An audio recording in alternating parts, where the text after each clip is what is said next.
完璧などありえない。この世界は不完全だから美しい。もうバカバカバカ。何？俺は海賊王になる。なんて美味しさなの。力を渡した時に言ったことを覚えているかい？食え。違う、そこじゃない。変態。遅い。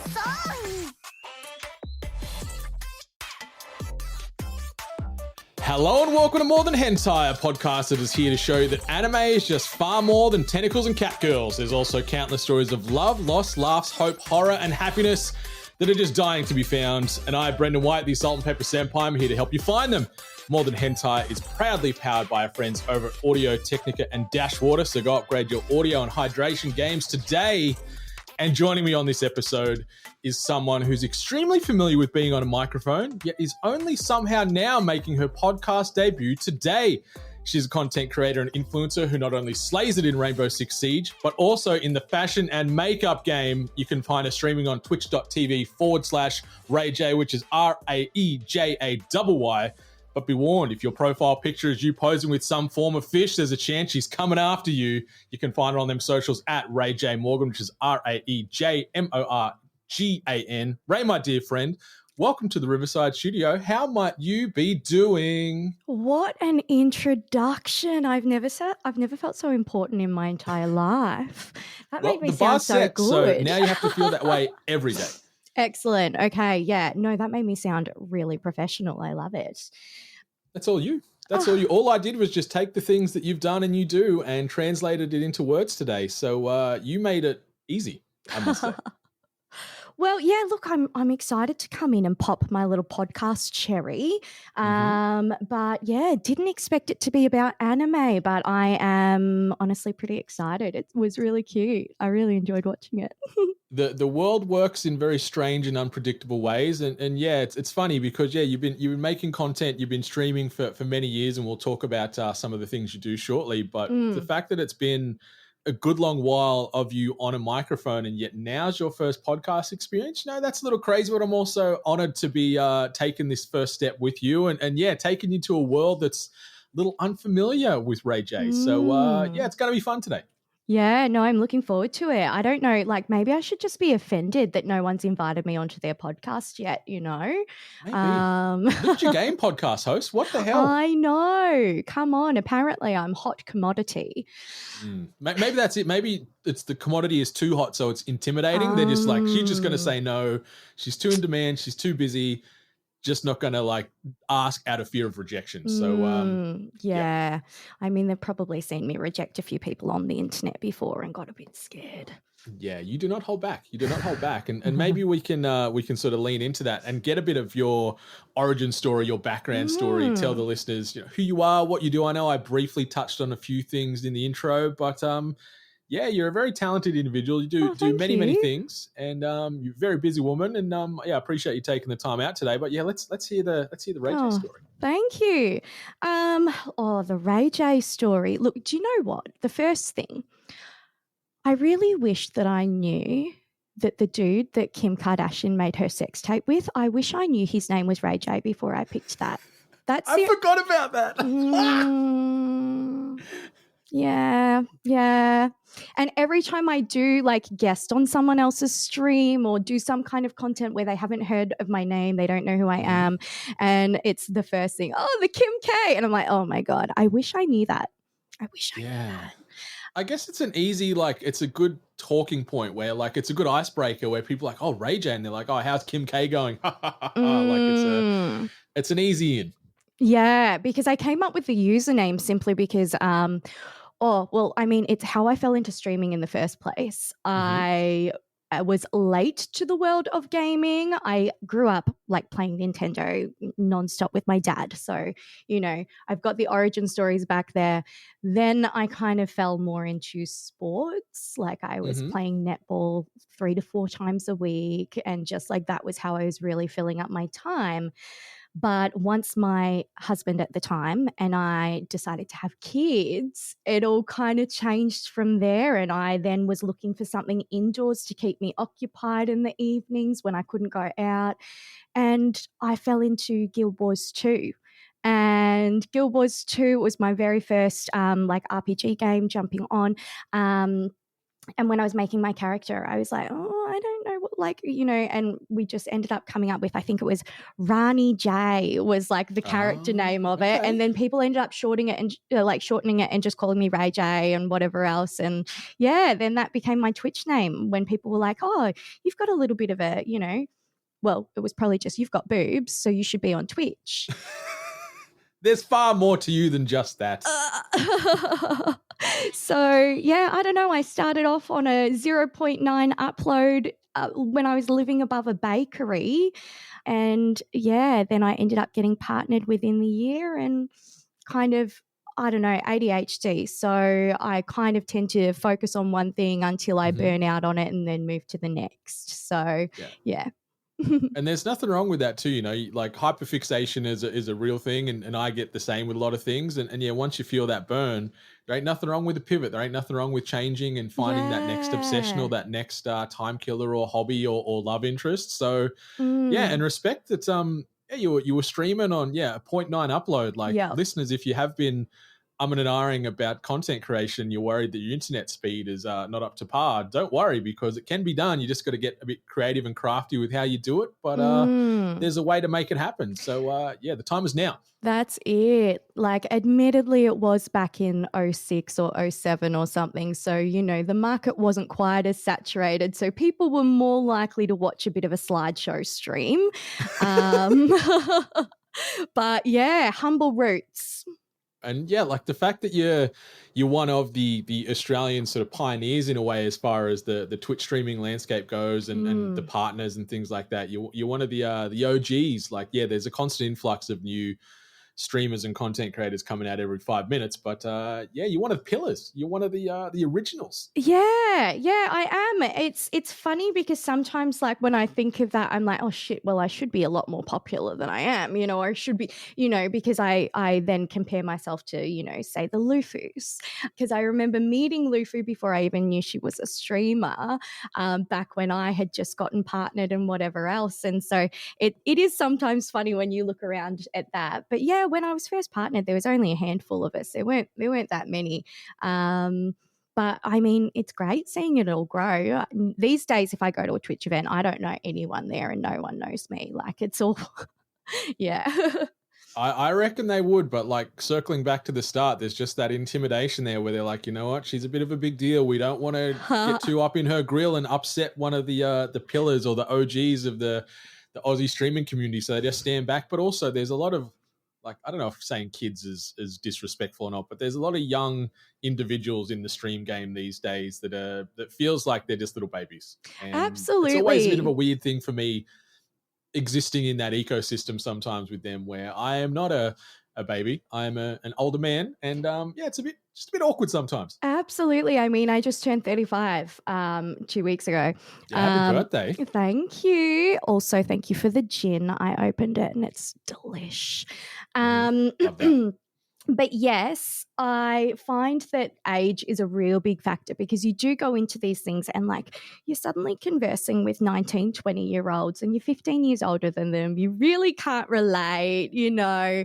So yeah. Yeah, they're like a young 19, 20 years old. It's not like, oh, they're so old and wise and learned. They're babies on a microphone. And you see that when you talk to them. There is some outliers. I don't want to blanket statement of all of them, but for the most part you talk to a few and you're like, we have nothing in common apart from that we're both breathing oxygen, and that's it. Also, I just kind of look back and I go, you know what, if I had a microphone in front of my face recording everything I said when I was 19 years old, I would have been cancelled so many times over. I was not a good person at 19. Like, just you know, be careful, right? Yeah, I kind of look back and I go, I worry when I see people so young putting themselves out there on the internet like that, because I like, yeah, I'm a content creator, so I do understand it, obviously.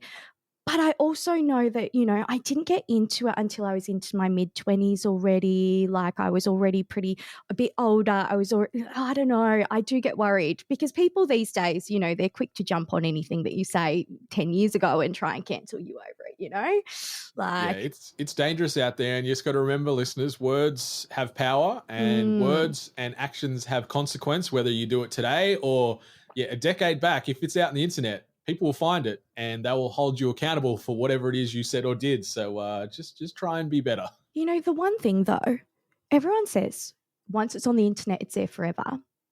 Where are my MySpace pictures? I deleted my MySpace account, so mine are all gone. Oh, I have tried so many times to get into them. I want to see that little time vault. I want to see those photos. Never seen them again.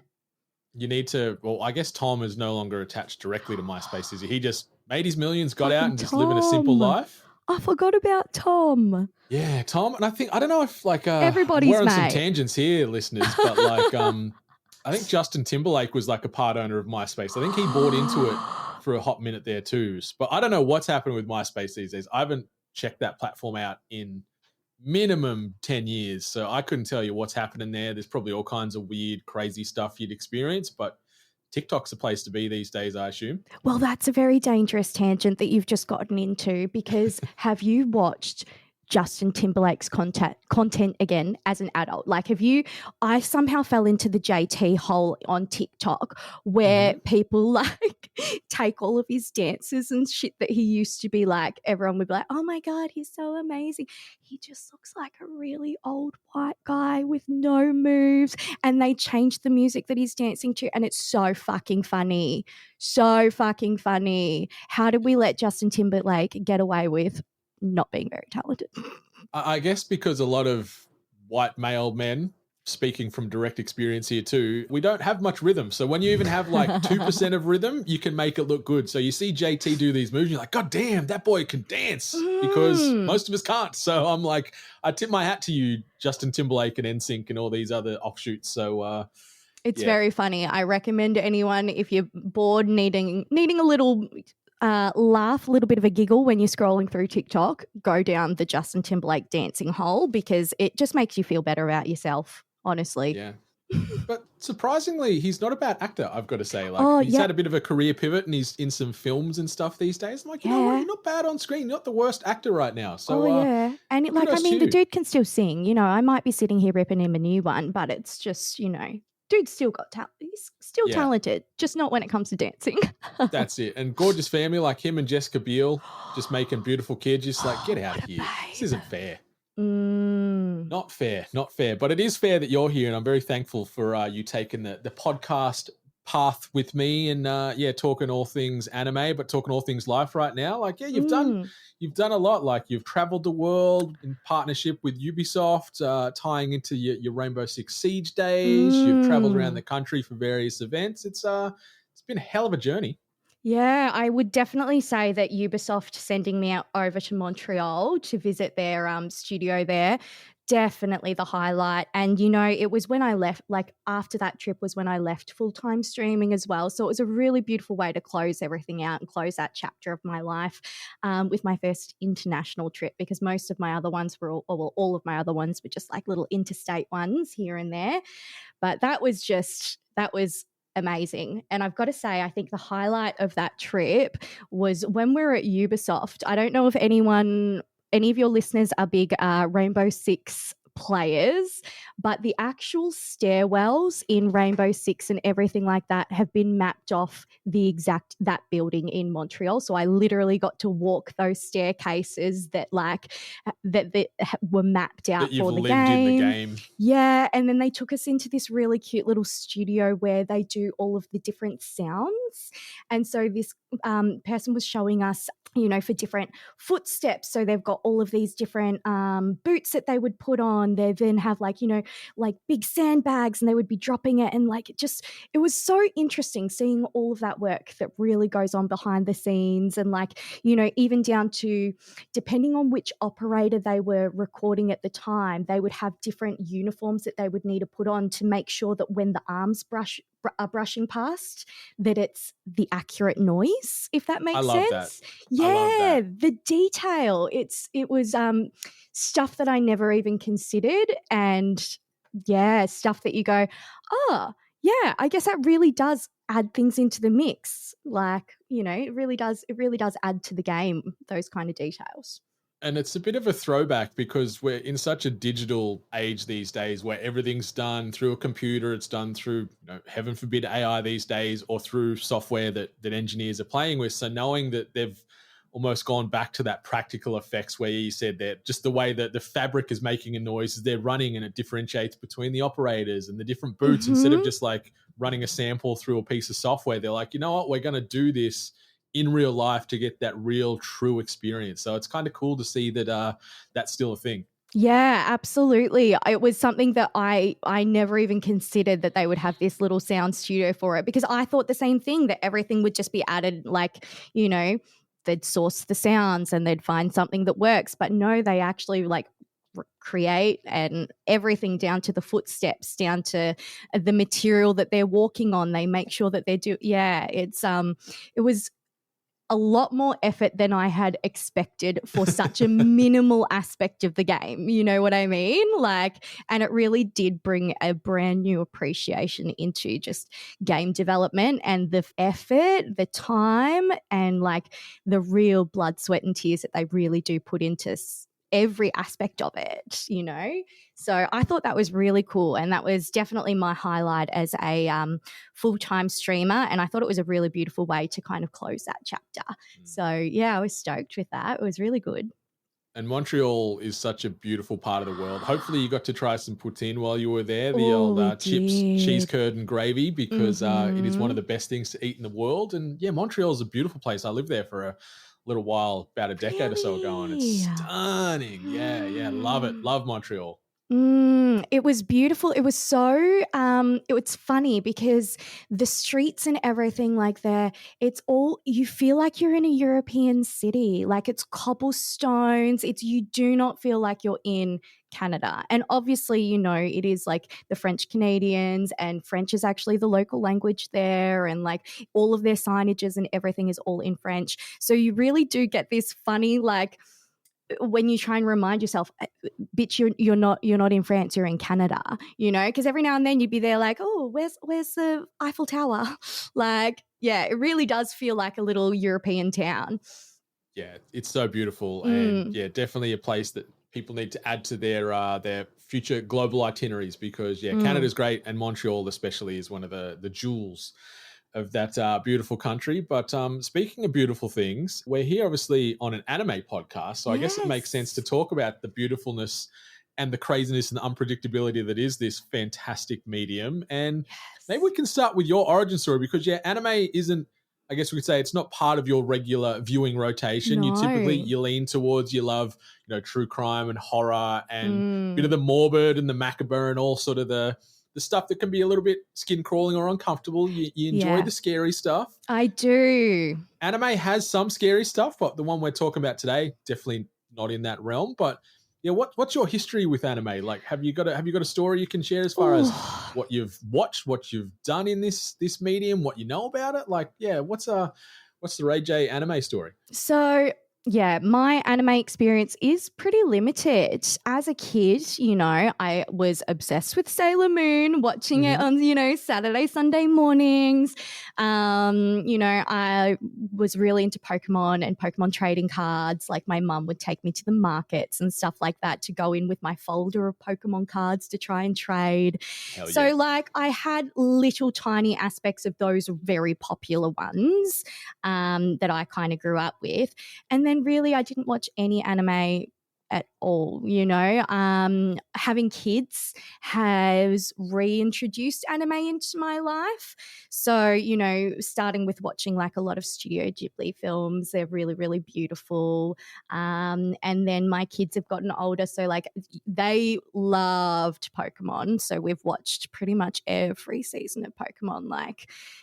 Then from there, they kind of went into Dragon Ball Z. So, of course, watched a little bit of that.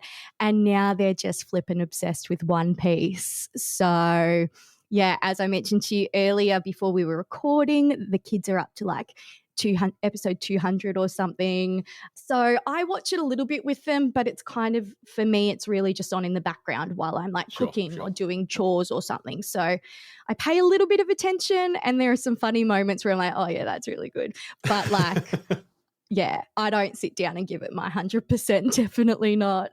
No, that's fair enough. Like, anyone that's probably tuned into this podcast once or twice knows that my opinions on One Piece aren't as high as some of the others out there. Like, I think it's fine, but I think anytime you're doing a series that's running now for nearly 1,100 episodes, you're going to get a bit of bloat and a lot of time wasting going on there, where I like these sort of more smaller, focused storytelling experiences where they can smash out a season in 12 episodes and you get a nice complete story with some highs and some lows and whatever emotional payoffs. And yeah, so One Piece is fine. Yeah, Dragon Ball's the same sort of vein. Those shonen that just go forever, where you've got your young protagonist rising up to be the very best, and you know the world loves that stuff, and that's awesome.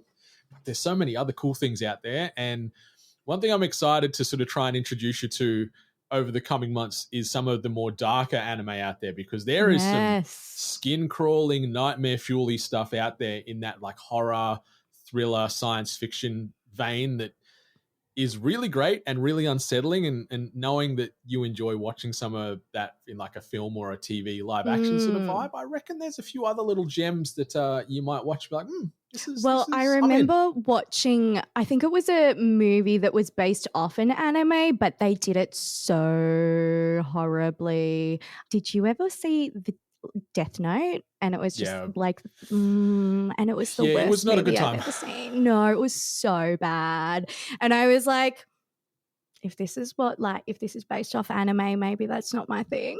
But I have heard from everyone that it was like a shit adaptation, and like, yeah. we don't get many good live action Western adaptations of anime. The Eastern stuff that some of the Asian cultures, when they're translating these anime to live action, usually pretty good. But when the Americans get a hold of it, it just usually turns to custard. So like the Death Note anime and the manga, great. Live action, not so great. Try and avoid that if you can. But there's some good stuff out there that's really cool and unique. And the way that this genre or this universe of anime can tell stories is very unlike what you get in live action. I think that's my favorite thing with anime. There's a lot of things where you go, man, this just wouldn't translate through Hollywood the same way. And so the way that these people in Japan can just write and record and frame stories and emotional moments just hits different for me. So it's a good time, Ray. It's a good time. It's a good time. I've got to give it a bit more of a crack. I think that as well, because having kids and always having like different animes on the TV while the kids are home, it's almost like then as soon as they're not and I'm picking something for me, I'm like, why would I watch cartoons? Yeah, I understand. I've sort of fallen into an opposite of that lately, where I'm just watching so much anime, then these live action things come out and I'm like, why would I watch that when I can just go watch more anime? So I'm trying to sort of do the inverse of what you're doing at the moment, where I'm like, oh, there's so many cool movies or TV series that are coming out that are live action that I've neglected now because I just want to watch all this anime. But it's first world problems. Very much so. And just hyperfixations as well, you know. It's like the moment you're hyperfixated on anime, but then like who knows? Exactly. Yeah. The world is our oyster, as they like to say. But yeah, listeners, if this is your first time stopping on Buy More Than Hentai, the way this works is we're going to be doing a singular deep dive on an anime, going front to back on the first episode of that anime only. There will be full spoilers for that first episode, but we're not going to go beyond that and ruin major twists and turns and plot points throughout the entirety of the season. What we've done here is I typically try and recommend an anime to my guest or co-host that they haven't seen, based off what I understand their potential, viewing habits and pleasures are, to try and find maybe their new favorite thing, their new guilty pleasure. And yeah, we unpack this thing front to back, talk about the good, the bad, and everything else in between, and see if I nail the recommendation and find out if they're going to keep watching. But the title in focus for this episode is a little ditty called Komi Can't Communicate. And it's an award-winning slice-of-life manga series written and illustrated by Tomohito Oda. It has been serialized in Shogakukan's Weekly Shonen Sunday since May of 2016. As of July 2023, the manga has over 12.7 million copies in circulation, so it's an extremely, extremely popular manga. An 8-episode live-action television drama adaptation was broadcast from September to November of 2021, with the 12-episode anime series produced by OLM also airing on Netflix from October of the same year, with the second 12-episode season airing from April to June in 2022. Komi Can't Communicate currently holds a score of 7.89 on my anime list, and that is based off over 450,000 unique user reviews. And the story is as follows. Komi Can't Communicate follows Hidehito Tadano, an ordinary boy trying to fit in and avoid trouble in high school. However, his plan goes awry when he ends up sitting next to Shoku Komi, the school's popular but socially anxious Madonna. Despite her graceful appearance, Komi struggles with human interactions and communication. Through a series of events, Tadano becomes the first person to understand her challenges and decides to help Komi in her goal of making 100 friends in high school. So, Ray, we are going to be talking about the first episode, which is called It's Just I Wish I Could Speak. Maybe we can start with like our general feeling, like our general takeaways of this episode, you know, what we maybe loved, what we hated. What's our sort of elevator pitch takeaways as far as what did you think of this first episode? And then we can maybe dive deeper into specifics. Yeah. Look, sorry, scratchy throat. Look, I actually thought it was so cute. I feel like it's very wholesome. It's very froth and bubbles on the top, but it's quite interesting because I do think that they touch on some pretty underlying themes. And I don't know if I am overthinking it, if I'm sitting there and overanalyzing it, going, oh, and maybe people will be like, Ray, it's not that deep. But like, for example, Komi has come in. She's so beautiful. No one can fault her. No one thinks she can do anything wrong. And we very quickly find out that Tadano's the first person who has realized that she can't speak. And to me, it kind of touches on, and it just shows me, like, especially a lot of the time in like older traditional Japanese culture, women are meant to be pretty objects that are seen and not heard. And so then she is seen as this epitome of the woman, so beautiful, so wonderful. Everybody loves her. And I can't help but wonder if it's because she's seen and not heard, you know? And so I thought that was actually really quite interesting. But again, you feel free to be like, Ray, it's not that deep. No, I love that, and I completely agree. Like, I've never really taken a step back and looked at it as a broader lens and looked at it from a Japanese culture perspective. Like, you bang on as far as these women are typically seen just as like an eyepiece is certainly selling it well short, but yeah, they're just seen as this pillar of beauty, and yeah, they just are looked at to be admired, and you don't really hear from them. So that's a really good social commentary on that sort of Japanese culture. But no, I feel this anime, even though it is lighthearted and cutesy and funny and silly, there is a lot of depth to it because the themes that they explore, not only in this first episode, which we only sort of get a little sprinkling of, but over the following, 2 seasons worth, and it's still going. Like the manga, I think, is up to maybe 400 or so episodes, you could say, worth of manga. So this is a long form storytell that I hope we get to see translated onto screen. But yeah, there's some depth here and there's some realness to it. Like, yeah, it is at its core high school romance, high school comedy, lightheartedness. So there's some things you can relate to, but then you start to see it peel back these layers where, yeah, this girl, Komi, is just this, this goddess of high school. Like, yeah, she's the most beautiful thing people have ever seen. She's just defies logic. Everyone, like, she walks into a room and everyone immediately stops and just is obsessed with her. And that'd be a lot for her to carry. But then you see beneath this beauty, she's so scared and so stressed all the time. And she also, you can see, and we'll talk about it more in detail later, but you can see also, like, internally how little she sees of herself. Like, she doesn't value herself. Even though everyone sees her as this goddess on a podium, she sees herself like almost down in the mud because she can't have these interactions. So I like that there's this contrast as far as everyone sees her as the greatest thing in the universe, and she sees herself almost as nothing. And then see how they explore that. And I think also one of the biggest things with this episode and this season as a whole, or this franchise as a whole, is the respect they show towards social anxiety and social phobia, Yes. and they use voiceover work really, really cleverly. And in the English cast, Ember May's the narrator, and just they give these little factoids, these bits of information as far as people dealing with social phobia, and constantly re-emphasizing, like, you start thinking, man, I've got people in my life like this. Maybe I need to be better, or I need to maybe try and rewire my brain to try and help them more. So I like that it's not just fun. It makes you think and feel and analyze what else is going on. Be like, maybe I need to improve in other ways to make things better for people in my world too. So I love that part of this show.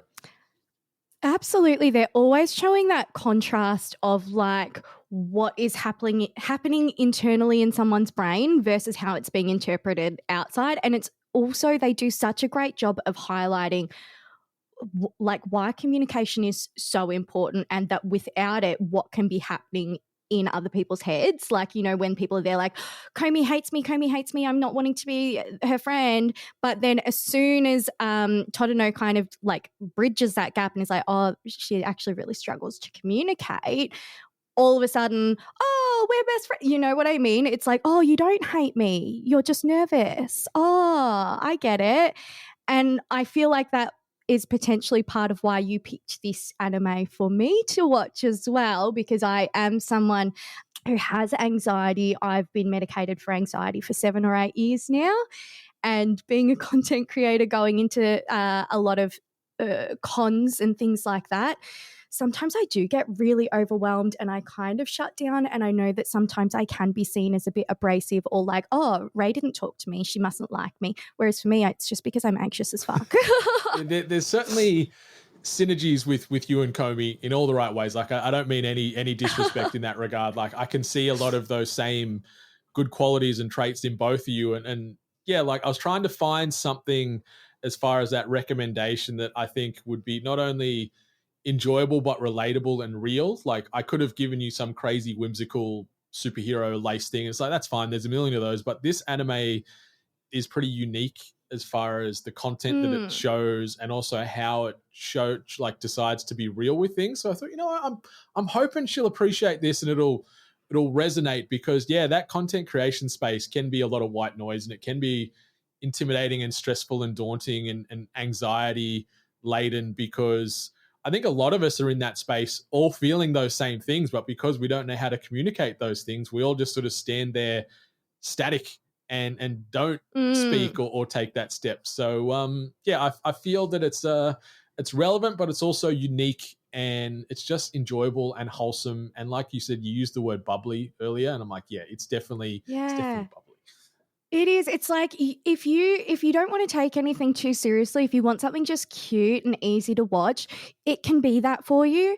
But it can also speak to you on deeper levels if you read into it, you know, if you take the time to kind of process what's happened. Because like, it is kind of wild. It's always going to be a little bit quirky. I guess that's probably the anime genre in Pretty itself. Much, yeah. But like, so I found it really interesting where sometimes I'd have to just pause it and stop and process what just happened on the screen for a second and be like, oh, okay, all right, yeah. It's just good storytelling. It is wholesome. It's relatable. It's believable as well. And yeah, it does get a little quirky and zany, and it can be a lot to process, because yeah, these episodes are, 23 minutes front to back, and that includes your open and your ending. So there's a lot of storytelling they try and fit in to these episodes. So it is very much rapid fire at times, where there's like scene to scene, moment to moment. You're like, whoa, hang on, I got to pause this to, like you said, reflect and assess what I've just watched or heard, just to make sure it fully lands. Yeah, it took me a little while to kind of figure out whether or not some of these things that were being said were just happening like in Tadano's head. Like, because yeah, you'll see, he'll come in, he'll have a conversation with someone, and then he'll just have a really, really negative experience. But like the way that they paint, I'm like, hang on, is that like supposed to be his anxiety talking, or did that person actually just say that, So it did take me a little while to kind of get the hang of it. And then I realized, no, all of these characters are just really, really zany and out there. I actually think that they did such a good way of opening up this whole series when they said that every single person at that school, like towards the end of episode 1, the narrator comes in and just says, you know, it's actually going to be pretty hard to find 100 friends, even for the most popular, beautiful goddess in school, because every single student has had to be interviewed there, and they only accept the most eccentric, unique, oddballs.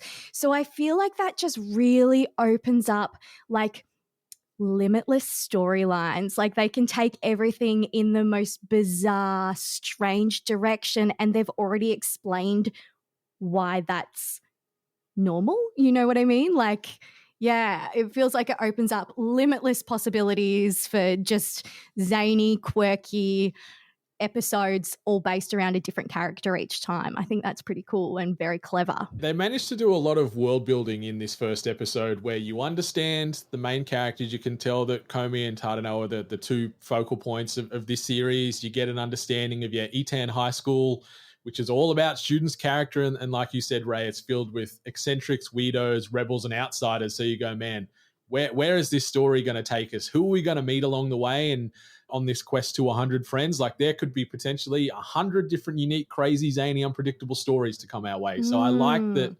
the table has been set really early. You understand the stakes, you understand these two leads to a degree, and you know they flesh them out more over these 2 seasons and these 20-odd-ish episodes that are available now. And yeah, I think there's just so much more to come and so much more to be excited about. Yeah, they set that up really, really well, I think, because it means that it's not going to be quite so shocking. Because, you know, when you're watching something and you go, that would never happen, you know, whereas they've already answered that straight away in the very first episode. Like, everyone here is weird as fuck. So be prepared for a journey. That's it. You know, expect the unexpected. Yeah. So I think that they did that very cleverly. And I mean, I've only watched the first 4 episodes, so I did go further than episode 1. Totally fine. And I've actually watched them a couple of times because then my kids saw it and they got into it. So yeah, I would definitely say you've succeeded in turning us into, like, we're going to be watching this, at least season 1.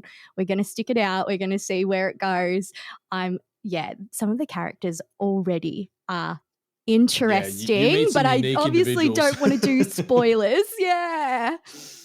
Because they're not in episode 1. I don't want to go too deep into that, but some of the characters we've encountered already just in the first 4 episodes, I'm like, wow, okay. Yeah, and it's funny too, I find myself watching this or watching just anything, I like when you can then start to attach these characters, like I went to school with that person or I'm friends with them now, and you're like, yeah, that's totally like fake name. That guy or girl's totally John or Jane Smith that I know. Like, so it's kind of nice when you can have that personal attachment to these types of shows and things you're watching as well. But yeah, the episode, we get a cold open right from the rip, and it is beautiful. Like the way this is animated, OLM crush it. And you mentioned Pokemon, like they're the primary animation studio that do the majority of Pokemon. So they're well equipped in the anime game. And yeah, we get this beautiful sort of spring morning in Japan. A lot of focus on just this vibrant sun-filled area. Cherry blossoms are blooming. And it's funny because so pretty. It's gorgeous. And you get a lot of references and imagery with cherry blossoms and the petals throughout this episode and other episodes. And I'm all for it. Cherry blossoms, like obsessed, love it. Japan culture, love it. The cute little kitties that come into it. Like, and it opens up with a cute little cat, and then that kind of repeats throughout the whole thing. Like, it's very beautiful. It's so pretty to watch. Yeah, we get in this first episode a lot of imagery and that table setting right from the get-go, because you see this young little girl, nameless girl, not a main character, just in this scene, walking hand in hand with her mum, and she says to her mum, when I'm in first grade, I hope I can make 100 friends. And you're like, okay, there's like Komi's mission statement there from just this unrelated little child walking to preschool or whatever else. And yeah, then we see this black cat, which becomes a bit of a constant throughout this series. And it's almost like Komi's spirit animal in a way. Like, you know, she's got some cat-like features, and it's super cute when you see the little cat ears pop up when she emotes in certain ways and when stuff. she emotes. Oh, and like, I do like that. They've brought that in with a couple of different characters as well. Like at one point, someone gets a dog tail, which my kids pointed out to me. I actually missed that part. And then but also the cat, it really brought nostalgic vibes of Sailor Moon to me, this opener. Yeah. A much more, modernized, more beautiful kind of animation experience, but it did bring up the nostalgia, like seeing all of those blossoms, and the cat looks just like Luna except without the little thing. It was when I was first watching that opener, I was like, oh, this makes me think of Sailor Moon. I love it. It's super sweet. And we get this moment where Komi and this cat cross paths. They pause and look at each other, and you can see they're having this moment of acknowledgement. And then you can see the way a lot of these shots are framed, where it's framed slightly off center, you don't get a full facial shot of Komi or Tadano. You can often see just the little reactions of the mouth down. You don't see a lot of eyes, or when you do, it's just focused on the eyes. So you can sort of really get an understanding of what they're feeling. And in this moment, she's looking at this cat, and you can see she pauses because she's just about to go into school for the first time, takes a big breath, and you can see she sort of clenches her fist to be like, I got this, I can do this. And then she makes this cutest little sound, like a little encouragement sound. And you're like, straight away you're rooting for this girl, because you're like, you can do it. Going into new places or starting new things is scary as shit. So I can empathize 1,000,000% with what she's feeling here. And then you get this contrast where you go from Komi, who's nervous and meek, but just this powerhouse, where you can already see she's walking down the street and everyone's like, oh, who is this beauty? Who is this angel on earth right now? Yeah, she draws attention and draws the eye no matter where she goes. Which would be tough. It'd be tough. I hate attention, and the thought of walking everywhere and everybody stopping what they're doing and looking or trying to talk with me is terrifying. Absolutely. Do not perceive me. Leave me alone, please. Leave me alone. But then we get the contrast where we get some voiceover, first from the primary narrator done by Amber May in the English dub, and then we get Tadano doing his little mission statement as far as what his goals are. And he's like, you know what? My name's Tadano. I'm great at reading the room. I just want to lead a peaceful high school life. I want to stay in my lane. I want to live inconspicuously. And that's my shortcut to happiness. So he's sort of sitting there going, I'm going to be good. I'm not going to ruffle any feathers. I'm going to keep it low key. Just wants to blend in. Yeah, just want to be part of the numbers. So there's this contrast already where Komi never blends in, and Tadano is almost like just one of the background ancillary characters no matter where he goes. So you can sort of see the different social statuses within the first 2 minutes. Yeah. Yeah, they do make that really, really clear.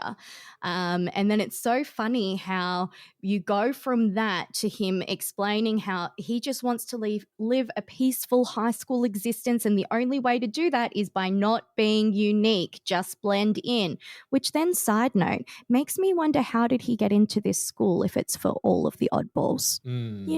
I wonder if maybe his blandness was his uniqueness. Maybe that's why he stood apart from all the other interviewees that were quirky and loud and crazy, where he comes in and he's just sitting straight and narrow and calm. So he would have stood out from all the other oddballs, was my take. Right. Yeah. That does make sense. Absolutely. I didn't think of it that way, but I thought that was very, very funny how they've gone straight from that. And then as soon as he sits down, boom, he's suddenly next to Komi. And so then everyone is instantly jealous, instant target on their back. How dare you be the one to sit next to our queen, So it's like he's gone from just saying, I just want to skate through, I don't want to be noticed, and to an instant kind of target on his back. Yeah, poor little mate. He's just trying to not ruffle any feathers. He just wants to exist and survive and just maintain that status quo. And yeah, sadly, the school day starts off directly opposite, because they get to their little shoe locker area, and he wishes her a good morning, and you get this little inner monologue where he's realizing how pretty she is and stuff. Yeah. And in his eyes, he then cops a menacing stare from Komi, like, how dare you talk to me, worm? But we know that it's the inverse, where she's freaked out because she doesn't know how to say good morning back. And she's like, holy shit, what do I do? And you start to see this constant flight mechanic she's got, where in these moments where she's like, I don't know what to do, I can't say anything, she just Looney Tunes style cloud of smoke dust in the air because she flees and just runs away. And then he's like, the hell just happened? I've got no idea what happened here.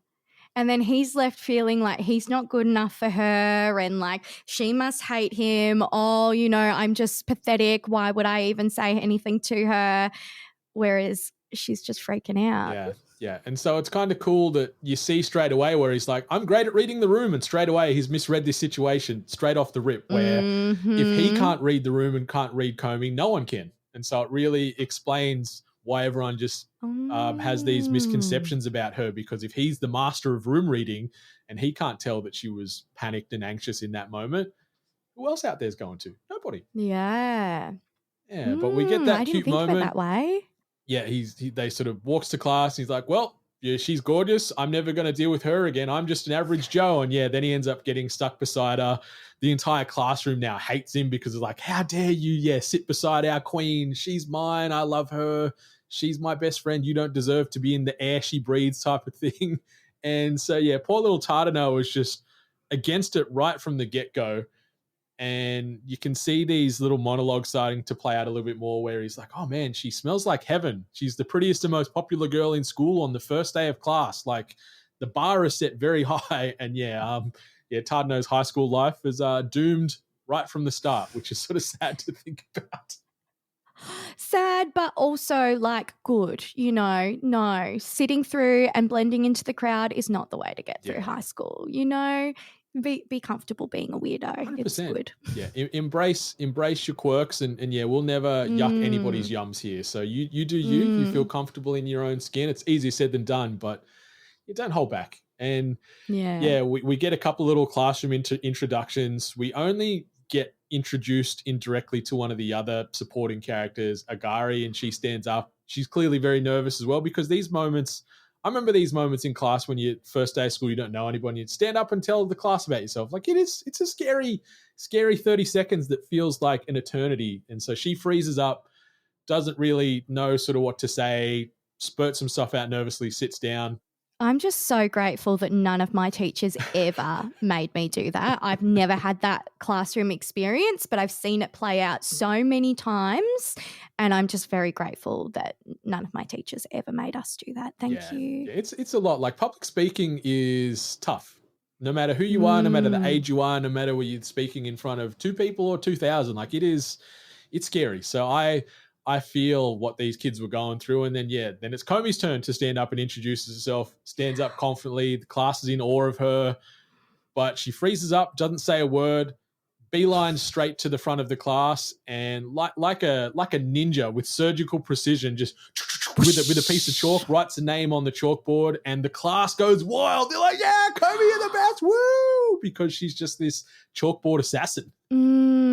Yeah, it's so interesting seeing how much everyone just loves everything about her, and she hasn't spoken a single word. But again, part of me does wonder, are they just trying to highlight the fact that like there are some people who the only good thing about a woman is their appearance, and if you've got a beautiful appearance, then that's all that matters. And I feel like it's definitely prominent there. Yeah, there's definitely social commentary about vanity and looks being more important to others as opposed to other people that might want to know them beyond the looks, and this mystery and this intrigue. And they slowly unpack that in this episode and future episodes. But so she goes up there, chalkboard, writes a name. I love the Japanese text. Like it's just so cool and unique and distinctive. And so she goes up there, shares her name, Shoko Komi. Everyone goes wild, and then it's Tadano's chance to maybe try and win some love back in the room. And he gets up and he's like, "My special skill is that I can read the room." Aww. It falls flat. People in the class are like, "Clearly that skill's broken, mate. Like you've killed the mood." I felt so much secondhand cringe for him in that moment. My heart I could feel that anxiety in my tummy, and I'm like, oh, that didn't land. I'm sorry, buddy. Buddy. And you can tell he's probably rehearsed that line for months, like leading up to this moment where he's like, I'm going to say this, people are going to laugh, I'm going to become friends with everybody. He was so confident in his delivery. Oh. And yeah, sadly, it sinks like a stone. And so yeah, he was already the social pariah in this room because he was fortunate enough to sit next to Komi, and now he drops that bomb, and people are despising him even more. They're sitting back down and sort of jump forward in the day, working through some stuff in class. You can see Tadano is starting to get a little infatuated with just how pretty Komi is, and he's sort of daydreaming about her a little bit. She knocks her eraser over during class. He leans down, picks it up, politely puts it back on the desk, and then you see also the hatred in the classroom again because there's because a he's random been able character to in the class. interact. Yeah, so yeah, he gets a bit of an icebreaker where he's like, "Here, Komi, you drop this." Random ninja classmate behind him throws a protractor like a shuriken, nearly trying to kill Tadano because he's like, "God damn you! Like, she's mine. I was going to do that. How dare you steal this moment?" And you're just like, okay, so here's some of the crazy, whimsical, quirky classmates we're going to start to learn more about in I this love season. the little moments with the ninja, like making it just random appearances. I haven't watched far enough to really then be introduced to that character, but they are in a couple of little friendship groups that we visit a bit later. And yeah, it hasn't been the ninja hasn't been explained yet, but I've been enjoying seeing little ninja moments.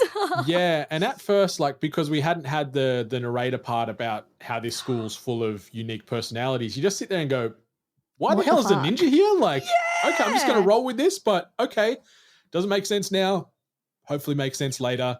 And then it sort of flashes forward to the back end of class again, and they're sort of got to group up to do some group work together.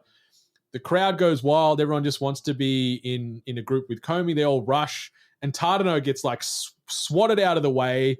Pretty sure he gets knocked out or concussed because they smash him out of the way because like, get out of here, peasant. We want to be around Komi. And so he gets concussed, but then he comes to a little bit later, and it's only him and Komi now in the classroom. And you can sort of get the first person eye-opening moment where most of the screen's black, and he can hear very, very faintly this like soft voice questioning, like, why can't I speak in front of anybody? And he's thinking, what's happening? And then he realizes, and I guess the viewer realizes, like, oh, Komi can speak, and she's sort of giving herself this little internal pep talk as to why she is the way she is. And you're like, oh, is this the ice break moment? Is this what's going to happen here with these two?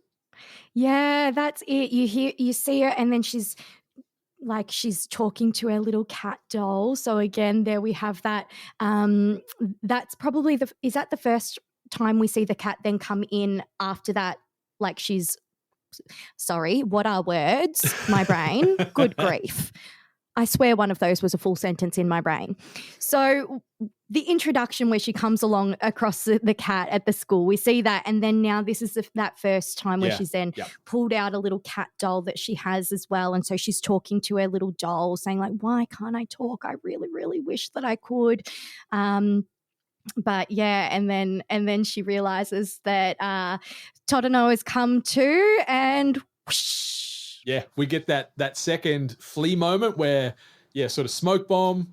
Komi's pacing straight towards the door, but Tadano realizes what's happening, and he quickly assesses the scene. And I guess that ability that he talked about that he allegedly had has turned on now, and he gets it. And in a last-ditch effort to sort of stop her from running away, he goes, hey, I feel that you're not great to talk. You're not great at talking with people. Like, are you okay? And it stops her dead in her tracks right at the door of the classroom. And you can see she's frozen in this moment. She's trembling with fear. And I had a bit of a chuckle where we get the narrator cut in and she's like, hey, Tadano's levels up his understanding ability by 3 points. Yes. I'm like, yes, okay, there's a moment here. They've connected. They've bonded. Where's this going to go? Yep. And I love those little narrator moments where they do little things like that. They kind of gamify it and like, they help you to understand in case anyone who I feel like part of the reason why they've done that with the narrator kind of explaining things is because this is very much a show about people who have these kind of social struggles. So part of me wonders, have they put that in for people who then miss social cues? So that people, they're bridging that understanding, knowing that they're bringing in an audience that might have these kind of struggles.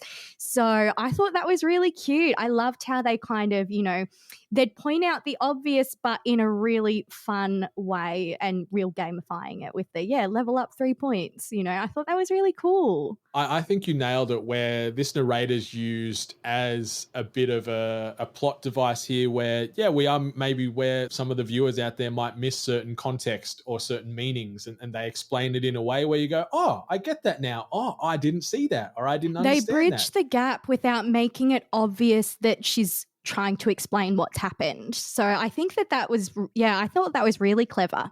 And it's done well. Like, it's not done as in like, hey, dummy, this is the context. Exactly. You missed it. You're an idiot. It's done in a really easy, organic way that keeps the story flowing and adds just a little bit more weight to certain scenes or certain interactions. Like, okay, I get it now. That resonates even more, or that hits even harder. And there's this cute little throwaway moment where she heads towards the chalkboard again, and there's a note on the chalkboard that, like, in big bold letters, where it's like, I love Komi, don't erase this. And I wonder, like, it's probably that's just the entire class's mission statement right there. It's not just one particular character, but we see again those little cat-like mentalities start to creep in with Komi, whether it be the big ears or the big eyes and the sort of sheepy skittishness that she has. And she starts writing some preliminary questions on the chalkboard, and Tadano is sort of responding to those verbally, answering them with words, and she's writing them on the board. So they're starting to have a conversation.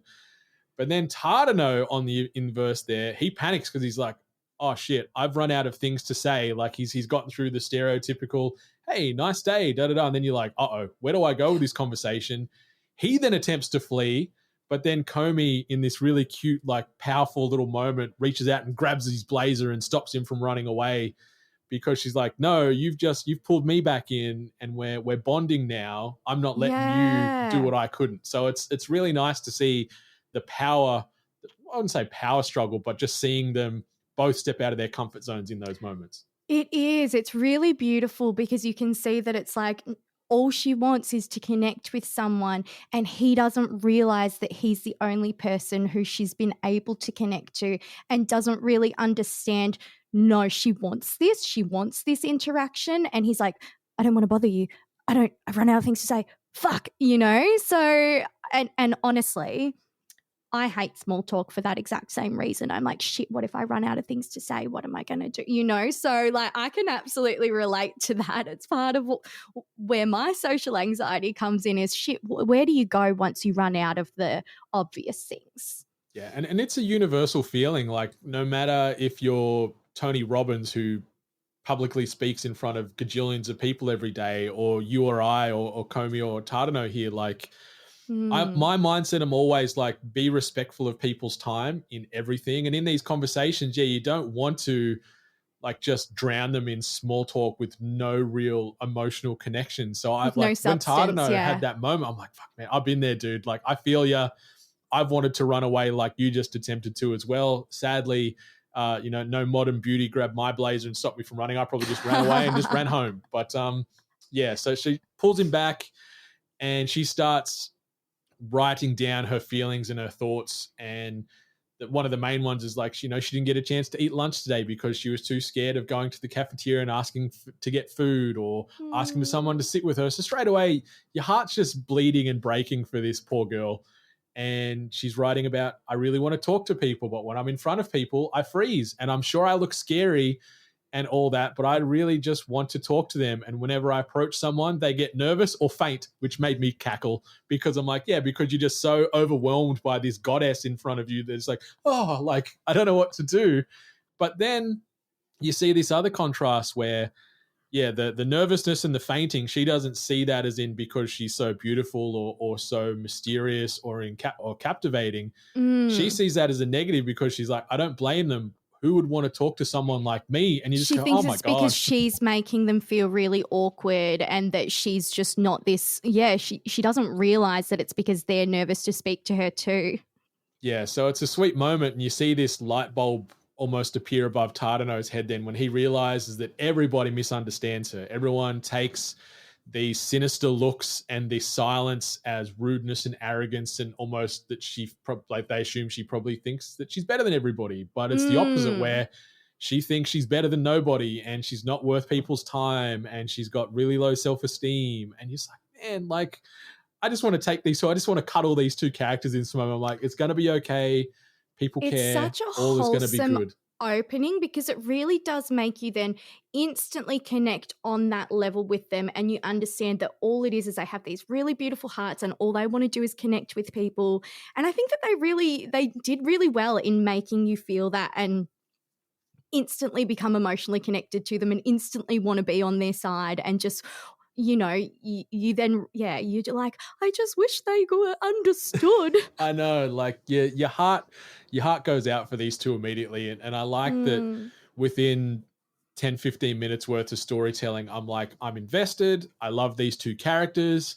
Whatever they want to do in life, I just want to see them succeed, because I'm rooting for them for, you know, they're two different reasons, where Tadano just wants to survive high school and not rock the boat, and Komi just wants to be seen, I guess, and have friends. And you're just like, man, like it's just such simple hopes and dreams, but they're relatable. It's universal. Yeah. I can't imagine, like, could you imagine the kind of pressure that it would put on top of, like, I think social situations when you're going into something, you know, where you don't know anyone, that's already horrible.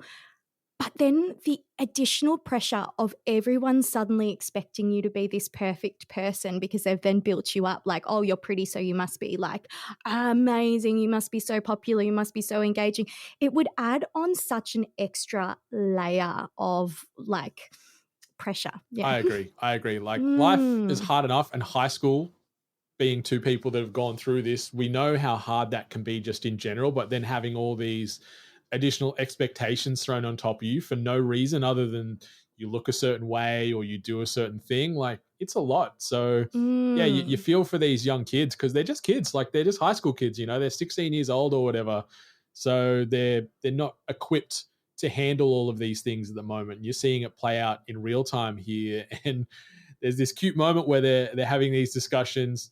Tadano misreads the situation and he thinks that Komi started to cry, but she's in fact got hiccups, which they're the cutest little hiccup sound ever. Was so cute. Yeah, but gentleman Tadano pulls out his handkerchief and he's like, here you go, Komi, like, you need this. And then she's like, no, just hiccups. So yeah, he misread that situation. His reading the room is very intermittent. But it then is, isn't it? You get Komi in this moment again where she's writing on the chalkboard, pouring out her feelings and thoughts, and she's constantly apologizing to Tadano for causing him all this trouble and sorry for keeping you. This isn't your problem. And there's this moment here where she picks up the eraser, and the way it's animated, and just seeing how they can animate this old chalkboard eraser, getting rid of all this text and I guess all this sweet dialogue that's happened. It's stunning in this moment. She wipes away the sorry for keeping you, it isn't your problem, and she writes goodbye, wipes away the goodbye, attempts to leave the room. And then Tadano, going right back to the start where you see her clench her fist, build up the courage to get into class, you see Tadano do that exact same thing, clenches his fist, steps forward and starts writing on the board and you know, initiating, even though, yeah, small talk, I think small talk's a relative term. Like, all talk can be big talk. It depends on the context and who you're with. Yeah. And he just starts writing, you know, to get her to come back in. How's the weather today? What do you think? Yeah. And they both take a deep breath and they start just writing their stories and responses all over this beautiful chalkboard, like end to end, just covered in discussion. And that moment there got me. And I cry a lot when I watch things. And this part was where it got me in, because I'm just like, got the teary eyed. It was the happy tears where I'm just like, all right, I'm in. I love you too. This is wholesome and I'm all for it. I thought it was really cute too, because one thing that I thought was really beautiful is they're people who are always worried about the other, and they're always concerned about being an inconvenience to the other, but it really just does show you where their heart is, you know? Like, sometimes it's not that they're just insecure of like, oh, they're going to hate me. Sometimes it's like, oh, well, I don't want to hold you up. I know you might have other things to do. I don't want to be taking up, you know what I mean? Like, it's, some of it is that little bit of self-deprecation, those horrible little inner thoughts that you really should quelch. But then the other side of it is that they're just like, well, I don't want to be overstaying my welcome. I don't want to be, you know. And so then that moment of the clenching the fist, taking the breath, and it's then like, I thought it was done at such a good spot. And then, yes, it did go into some pretty surface level chit chat about the weather. But I think the big thing was, that's the easy point to end a conversation when that topic has come to a close.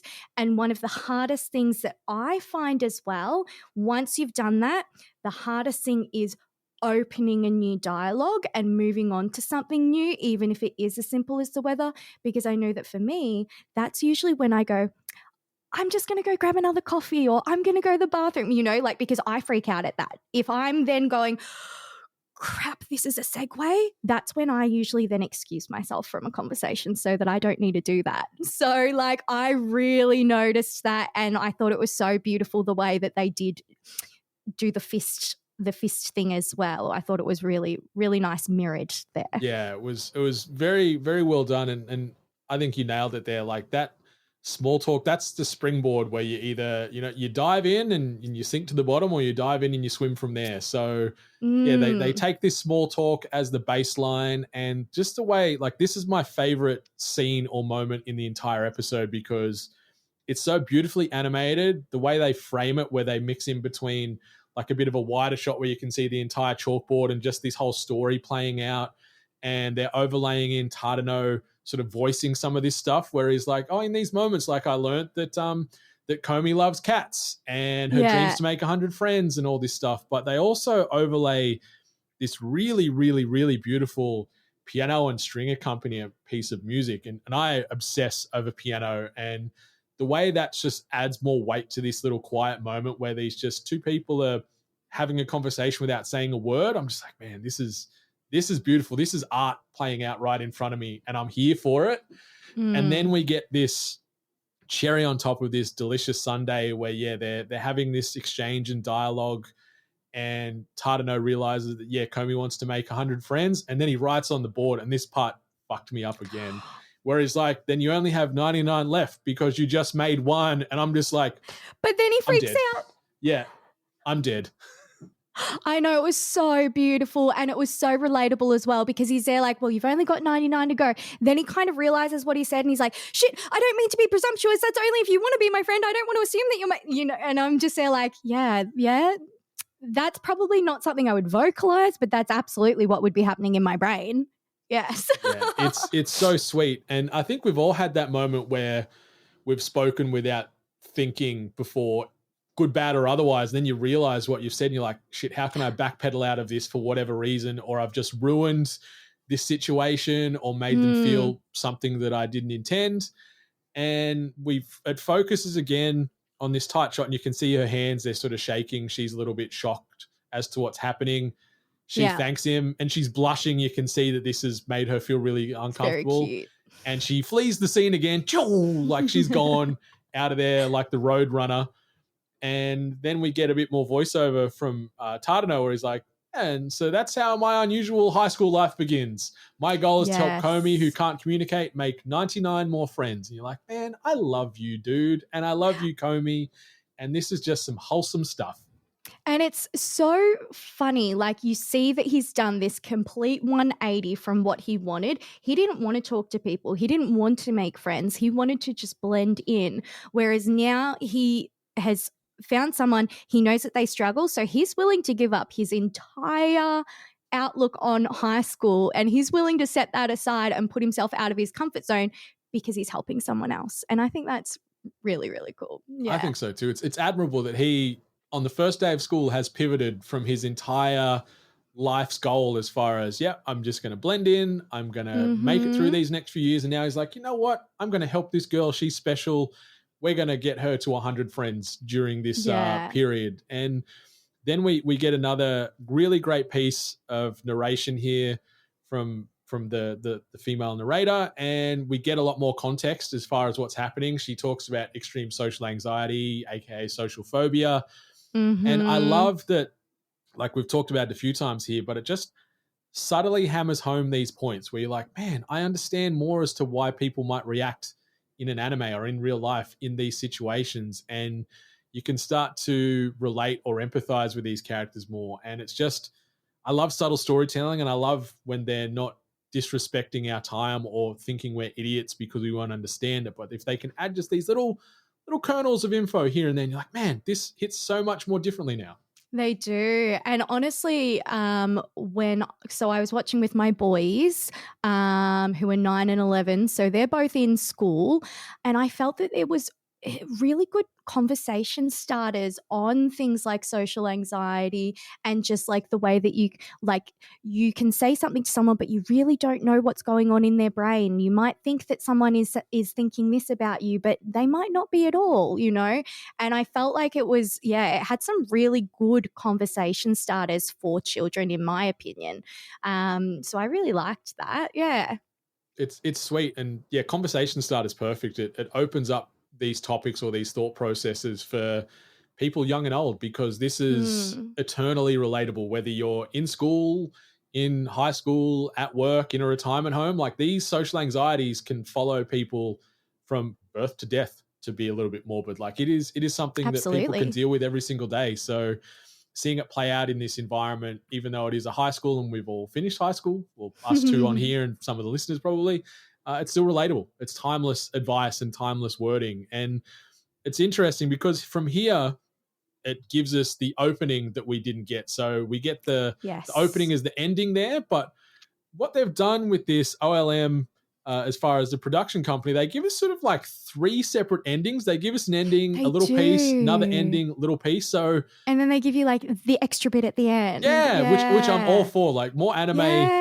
need to do that, but then also like a Netflix, a Crunchyroll, whatever, make sure that when you click next episode, it doesn't cut those extra bits out, because there's some cool little nuggets in there. It can be nothing, but it can be funny or sad or happy. And so we get the opening that becomes the standard after episode 1, and it's gorgeously animated. They use a ton of different animation styles, a really cool like watercolory palette with the characters, and we get a bit of context as far as some focus on certain supporting characters that we meet along the way. But the constant is Tadano and Komi in this intro, and it's cute, and it sort of makes you wonder, like, what's going to happen? Is it going to be a romance? Is it just going to be platonic? Where is it going to go? Like, I'm happy for them to stay as best friends, or if they become boyfriend and girlfriend, I'm also happy. Like, I love, and either way it goes, I'm all for it. Yeah, I think it's so cute, and without giving away too much, they do really, then at the end they kind of explain about the school being full of odd people, because he's like, yes, we're going to make 100 friends for Komi. That's not going to be hard at all because she's the most popular girl in school. And then you do kind of get that narrator coming in and be there like, maybe not as easy as you think, mate. Yeah, joke's on you, Tadano. You know nothing. Yeah. That wouldn't be good for the plot, you know? That's it. So I like that they've sort of laid the foundation for things to come, where you're like, man, who are we going to meet? What is going to happen? What hijinks are going to come our way? Yeah, and you do get that moment of, that's why there was a ninja in class. Yeah. You get that sort of penny drop moment there. And there's a cute moment because, we get the next day, and we've got another monologue from Tadano, and you can start to see that I reckon there's some feelings creeping in pretty quickly here from Tadano, because he's talking about, Tadano was instant. And I can see why. Like, she's a beautiful character inside and out, but there's some commentary where he's like, the world is smitten. She's the most beautiful human I've ever laid eyes on. Her skin is fair. Her eyes are almond shaped and big. Her hair is smooth and silky. She smells good. She's just so bright. But the bright part is the cutest part of the whole thing, where if you tell somebody like you're bright, like you just brighten up my day like a beacon of hope, you're just like, man, that's some purity right there. Oh, that is cute. Can't relate. People don't say that about me. Look, can't relate, but sounds beautiful. I'm sure it would feel lovely. It's love is beautiful, whether it's that high school romance or maybe some middle-age romance, or whether we're just old curmudgeons that don't believe in it. It's good times. So keep that heart open. So we get that moment there.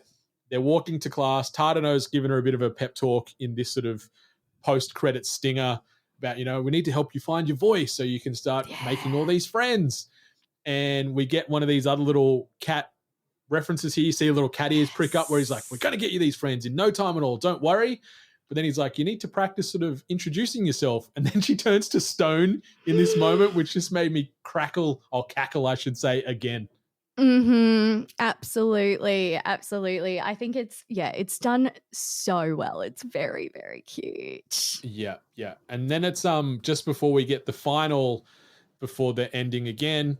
Yeah, she's building up. She's de-stoned herself, and it's really tightly framed just around sort of her chin and her mouth. And you're like, oh, she's going to talk. Is she going to talk? She's building herself up to say something, and she makes this cute little noise, like very meek, like almost like a little mouse.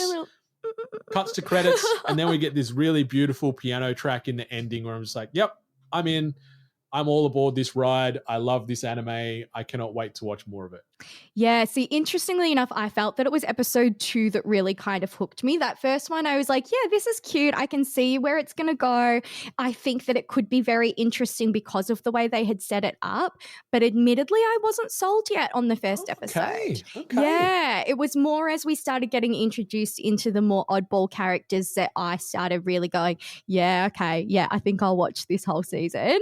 And then little nods. Again, I'm not going to spoil anything beyond the episode 1, but I think that they do so well at little understated one-liners, often by just like extras, I guess you would call them. Like, so in another episode, you know, there's a moment where Tadano is kind of following Komi from afar, and like there's this mum and child walking by the street, and this child is there like, look mum, a stalker, and she's like, yes, that is a stalker, honey. And it's just little things like that are just chef's kiss, so funny, and they do have lots of little moments like that, and I think they've done very well. It toes the line between comedy and just this sweetness really, really well. Like you said, these little nothing lines from throwaway characters that just don't add anything contextually to the overall story, but it just makes you react happily, sadly, laughing out loud. Because that moment I was rewatching last night, and that one got me good as well. I totally forgot that was there, and he's just sort of watching on, like advising from afar to make sure Komi's okay. Yeah, it's mum and daughter like, yeah, that's a stalker, honey. It's just look, mum, a stalker. Yes, honey, it is. It's so good. And I think that's the tough part, like with the way this podcast is structured, is typically there's like an unwritten rule in anime where it's like you give it 3 episodes, and if it hasn't found its footing by episode 3, you park it or whatever else. So because we're only focusing on episode 1, it's tough a lot of the time to have the dream sold within 20 odd minutes, but I'm happy that it sold you enough to watch more at least. So I felt that it really did a great job in setting it up. They set the scene enough to intrigue me.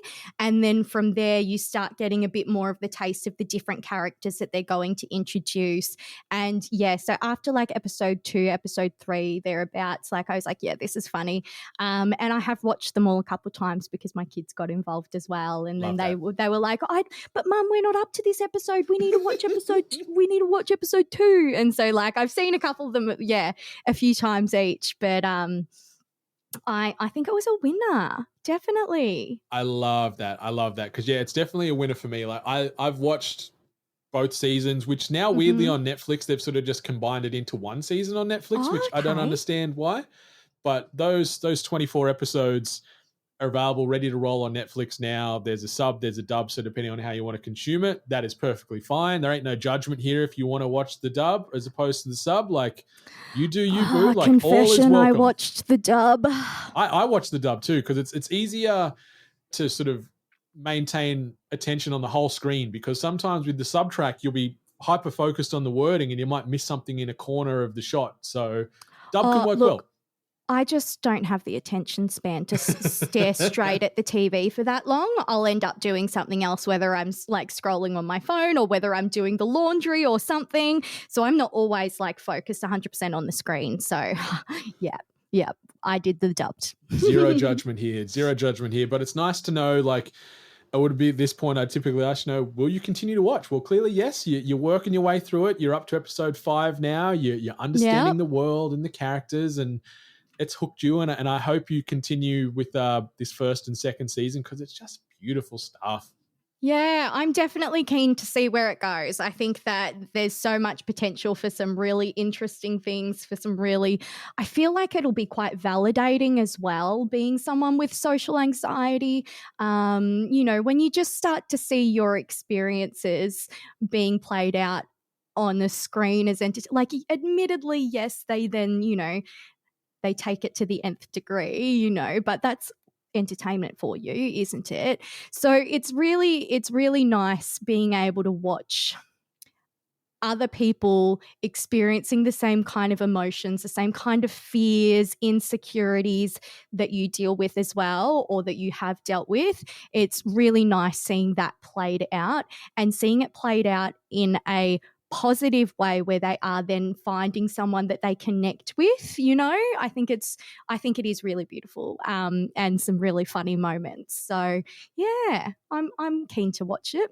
I think that's perfectly said. Like the respect that they show towards social anxiety and people in these moments, like they don't unnecessarily poke fun. They're not being rude or disrespectful. Like I really appreciate what Watanabe, the director, is who sort of was helming this season, did as far as the way the shots are framed. And Deiko Akayo, who wrote it, she did really well with the source material. And I like that there was respect and care shown to something sensitive like this. But listeners, if you are still on the fence about Komi Can't Communicate, some of the main equivalents or comparative animes that, like, if you like this, you will enjoy that. From my anime list, Kaguya-sama Love is War, The Disastrous Life of Saki K, Kimi no Todoke From Me to You, and Bocce the Rock. If you have consumed any of those anime and you really loved it, there's also a very high chance you're going to love Komi Can't Communicate because it is adorable, it is heartfelt, it is honest, and it is endearing. So yeah, I love Komi. It's one of my favorite anime that I've watched in the last few years, and I can't wait for a season 3, touch wood, to make its way to the airwaves very soon. But Ray, we're going to move into the last word presented by our friends over at Japan Crate. Experience Japan through snacks and knickknacks via monthly package drops courtesy of japancrate.com. While you're there, be sure to use code 8bit15 at checkout to get yourself 15% off and free shipping anywhere on planet Earth. So Ray, what is your last word or words regarding Komi Can't Communicate? Oh, watch it. Yes. Question mark. If you're someone with social anxiety, if you're someone who also, you need to be able to have a little bit of a sense of humor about it, because yes, they are very respectful, but they do laugh and joke about it, and I like that. That's my kind of thing. So yeah, I think if any of it resonates with you, then just watch it. It's nice and validating, to be honest. And it's nice to know, as someone who can come off as a little bit prickly, as someone who can come off as a bit abrasive, it's really nice to know that, it's not just me. It's all lies. Like, there's been no prickliness or abrasiveness here. You are as sweet as can be. So don't you listen to those haters out there, Ray. You are a delight. But yeah, I will say, as far as my last word, like Ray said, watch it with a question mark. I'm saying watch it with like double exclamation points. You throw that question mark away and you watch it because it is adorable, and it's on Netflix. So yeah, if you don't have the usual anime subs, don't worry, because it's on Netflix, ready to rock and roll. And yeah, I hope we get a 3rd season very soon. But Ray, thank you so much for joining me here. I hope your first podcasting experience was a good one. Yeah, look, it was good. Thank you for having me. Sorry for my dog causing a smidge of chaos. Oh, good. But yeah, no, it was fun. It was fun. I hope that people enjoyed the episode. I'm sure they will. And where can people find and enjoy you and all your fantastic content? Shout out what you got coming up, what you can disclose or not disclose. The floor is yours. Oh, look, to be honest, I don't have any major products in the pipeline at the moment. Typically, you'll find me on Twitch, twitch.tv/RayJay, RaeJayy. I jump on pretty much a couple times a fortnight. I'm not on all that often. Look, so I sit and I scroll through Reddit and we just judge people. We judge assholes. We read the Am I the Assholes? We read the like toxic relationship stuff. And we just sit there and we just tear people, strangers on internets, to shreds, because it makes us feel better about ourselves as people and it gives us something to talk about, you know. So that's the easiest place to find me. Other than that, I'm on socials. I'm obnoxious over on Twitter and Instagram. The handle there is Rage Morgan, RaejMorgan. I was like, how do I spell my name? That's how you spell it. So yeah, RaejMorgan on them socials. Be sure to follow Ray on all of those platforms. She's dropping some fantastic content on the semi-regular, and she's just a funny, enjoyable, entertaining follow on them socials because she gets real, and we need some realness. You can follow me at More Than Senpai. You can follow 8-Bit as a whole at We Are 8-Bit. If you want to get some merch, head over to shop8bit.net for the best merchandise in the game. But be sure to rate, review, subscribe this podcast and all the other podcasts you listen to on the regular. Those ratings and reviews keep the emotional lights on in our hearts. They take no time, cost no money, and it's just good karma. So pay it forward to those content creators making things for free for you. So it's the least you can do. But listeners, whether your anime be subbed, dubbed, or still yet to come, enjoy yourself, stay hungry, and much love to all of the gorgeous waifus out there. Goodbye. Thanks for having me.